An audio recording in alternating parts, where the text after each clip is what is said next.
Hi, good morning. Ano po ba ang messages ni God today sa atin from Mass? Okay, number one, grace or blessings is always available. But you need to ask for it. So, maging matyaga lang po talaga tayo sa pagdadasal sa Diyos sa mga blessings or graces na hinihingi natin sa Kanya. Kasi, it is always available. Kailangan lang talaga natin magtyaga na mag-ask for it.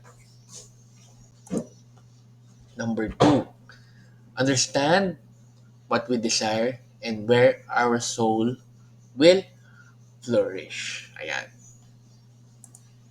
Number three, what is our weakness? So, mag-reflect tayo kung ano ba yung ating weakness at ito ang humahadlang sa mga gusto natin gawin sa buhay po natin. And number four, what are your dreams and hopes? Ayan. So, kung ano man yung dreams and hopes natin, doon tayo mag-focus sa pagdadasal natin sa Diyos at para malaman ni God kung ano man yung mga gusto natin mangyari sa buhay po natin. Ayan, so let's end again with a simple prayer in the name of Father, Son, and Spirit. Amen.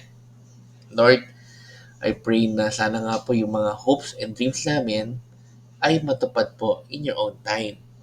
And sana po lahat po ng mga hinihingi po na blessings or graces, mapagbigyan niyo rin po kami in your right time. Amen. In the name of Father, Son, and Spirit. Amen. So good morning po sa inyo. Have a great day. God bless. And let's end again with a simple Thanksgiving prayer. Daily thank you prayer. Lord, thank you very much for all the blessings that you are giving us every day. Thank you for our food, safety, security, guidance, and all your blessings. Please avoid us getting sick from all illnesses and forgive us for all our sins. Lord, I pray that all our hopes and dreams will come true in your own time. Again, Lord, thank you for all the blessings that you have given us. Amen.